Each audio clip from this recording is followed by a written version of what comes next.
podcast from the MEITS research project, Multilingualism, Empowering Individuals, Transforming Societies. I'm Wendy Ayres-Bennett, Professor of French Philology and Linguistics at the University of Cambridge and Principal Investigator for the MEITS research project. Welcome to the first in our podcast series for 2017. Thanks, Wendy, for joining us today for the MEITS podcast. How does learning English assist with cultural, economic and social integration? Of course, on a very basic level, English is vital for giving immigrants access to key services, including health, welfare and employment, and allowing them to engage better in our society and economy. It's generally accepted that an ability to speak the language is a precondition for participation. As Dame Louise Casey said in her recent review of opportunities and integration, a shared language is fundamental to integrated societies. Without English, immigrants are likely to develop exclusive social networks and alternative labour markets. Many immigrants are working very long hours in poorly paid work, and this inevitably impacts on their ability to integrate with the settled community. But aside from these very obvious practical advantages, knowing the language of a country has very many other benefits. Learning another language gives us access to the culture and traditions associated with it. It allows us to step outside our own language, culture, and way of thinking, and it allows us to see the world through other people's eyes. And this intercultural understanding is a crucial part of integration. Do you agree then with one of the recommendations of the recent report from the All-Party Parliamentary Group on Social Integration, chaired by Chuka Umunna, that learning English is important for the cultural integration of immigrants and what they term the full participation in our society and economy? It came after the first Louise Casey report. Yes, I was delighted to see recognition given to the central importance of language skills and the recommendation along with that the teaching of English must be better funded and better supported. Can you meaningfully engage with a society if you don't speak its language? It's certainly more difficult to do this. Different languages have, for example, different conventions and means for expressing politeness. An immigrant with poor language skills might come across as rather rude or even aggressive if they don't understand the particular conventions of the host country's language. So they might express something in a very direct way where we would prefer a rather more indirect formulation. But isn't it a balancing act? And while it may be essential for immigrants to learn English, we as a society also need to value their home language and cultural identity too. I think this is absolutely vital. It's important to remember that for the immigrants, their first language is an essential part of their personal identity, linking them with their home and families. It's inextricably associated with their cultural origin and social identity. For most people, language is at the very heart of their identity. We need to respect and celebrate this and to see English as adding to their multilingual and multicultural identities, rather than trying to force immigrants to suppress or indeed even lose their home language and culture. This allows the immigrants to expand their identity, but also to keep links with the family, who they may have left behind. And at the same time, we benefit because it enriches our culture. We've often focused on the fact that children of immigrants benefit from being bilingual, while we Brits are notoriously monolingual, which in turn disadvantages us. How true is this? Speaking more than one language, being multilingual, is beneficial in a number of different ways. Aside from the intercultural understanding it brings, recent research conducted by Thomas Back from the University of Edinburgh, who is one of our team, and indeed others, has shown that there are real cognitive advantages to speaking more than one language. And this is especially in terms of what we call the executive functions, by which I mean things like attention and switching between tasks. These effects seem to be lifelong. That is, what we call the bilingual advantage can be achieved regardless of whether we learn another language as a child, as a young adult, or indeed in old age. There's evidence that bilingual people develop dementia on average some 4 to 5 years later than monolinguals, and this is a very interesting finding given the concern we have about how we're going to care for our ageing population. The APPG report by Chuka Umunna has now got us talking about the importance of integration as a two-way street, suggesting that newcomers and the settled community both have a role to play in helping local communities to gel. Do you think we often put the boot on the wrong foot and place too much blame onto immigrants? I think this is a really important point.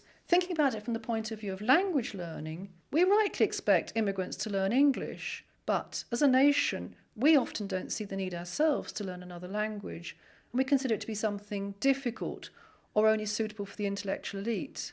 I'd like to see more opportunities for British people to learn some of the community languages of the UK, such as Polish, Punjabi and Urdu, particularly in those areas where there are high numbers of these speakers. That would mean there would be some mutual effort in understanding the other's language and culture. Even a basic knowledge would be beneficial.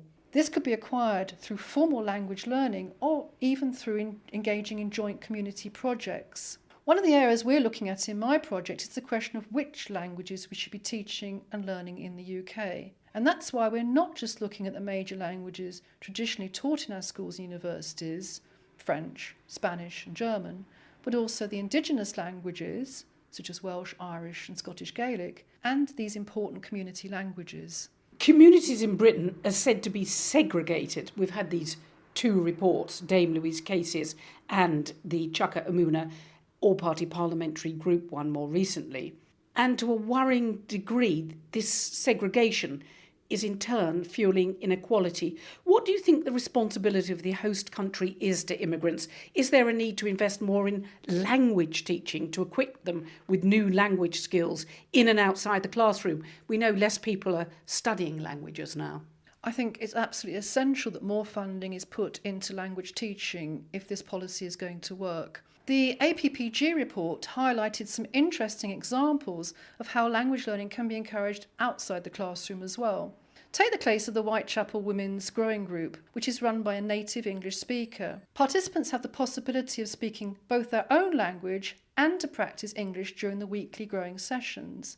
And this allows them to develop confidence in English at their own pace. One of the reasons British monolinguals find foreign language learning so difficult is because we don't tend to have the same exposure to other languages outside the classroom, so that we tend to hear the language we're learning relatively little compared with elsewhere in Europe, where notably English is present on the television, in pop songs and so on.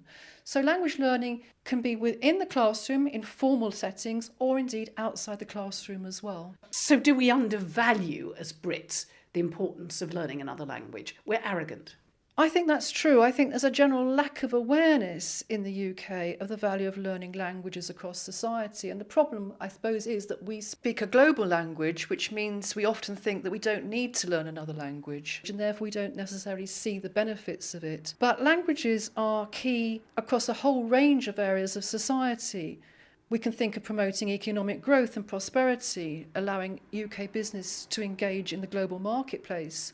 But then there's soft power and diplomacy, national security, defence, conflict resolution, and of course in enhancing the cultural capital, educational attainment, and in what we've been talking about so far, social cohesion. And then we think about translation and interpreting needed in legal and health services or in important bodies like the United Nations. What's interesting to me is that in the last 10 years there's been a marked improvement in the position of the STEM subjects in the UK. Science, technology, engineering and maths, they've come to be rightly valued. But languages, to my mind, are still undervalued, both in government and by the general public. It's a two-way street, that whatever side of that street you're on, whether you're an immigrant or whether you're a national, we do as a society undervalue multilingualism. That's what you're saying. I think that's right. We're beginning to see that there is a disadvantage to being monolingual.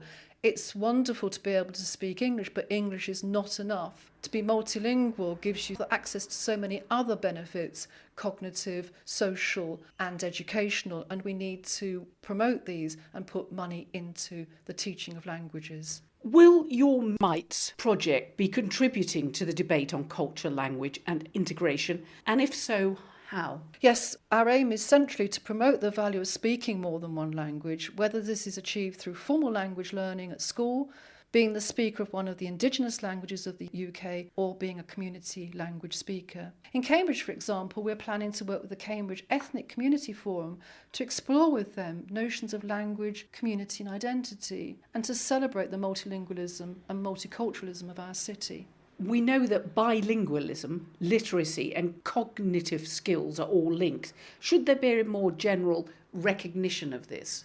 Yes, this is one of the key aims of our project. Part of this will be through policy work, working with policymakers and stakeholders to try and improve the position of languages in the UK, but we also want to engage with schools, teachers and the public more generally. And teachers have a role to play in this, a significant role, because language teaching seems to have been sidelined, isn't it, with less people doing language A-levels? Yes, I think they do. There's obviously been a very notable decline in the number of people taking languages at GCSE and A-level over the past years. But now that language is going to be part of the EBAC, we have a real opportunity to do something new for languages, and we need to give teachers the confidence and the skills to teach languages in the best possible way. And the research of my project, we hope, will feed into that new prospect. I presume your new museums of languages in key high streets in city centres throughout the UK will raise awareness of these issues. Community languages are really important, whatever side of that particular street you sit on. Yes, indeed. The pop-up museum is designed to allow the public to come and see the results of our research presented in a fun and interactive way. By setting this up at the heart of our communities, we want to signal the importance of languages in the way that languages are vital to some of the key issues of our time. And as I've said, crucially, we are trying to take a holistic view of languages, looking at language learning by monolingual Brits alongside the rich diversity of languages in the UK, whether that is speakers of the indigenous languages or of these community languages. Professor Wendy Ayres-Bennett, thank you very much indeed for joining us for this podcast today. Thank you very much. I'm Professor Wendy Ayres-Bennett, Principal Investigator for the MEITS Research Project. Thanks for listening to our podcast. You can find out more about our work by visiting www.mites.org.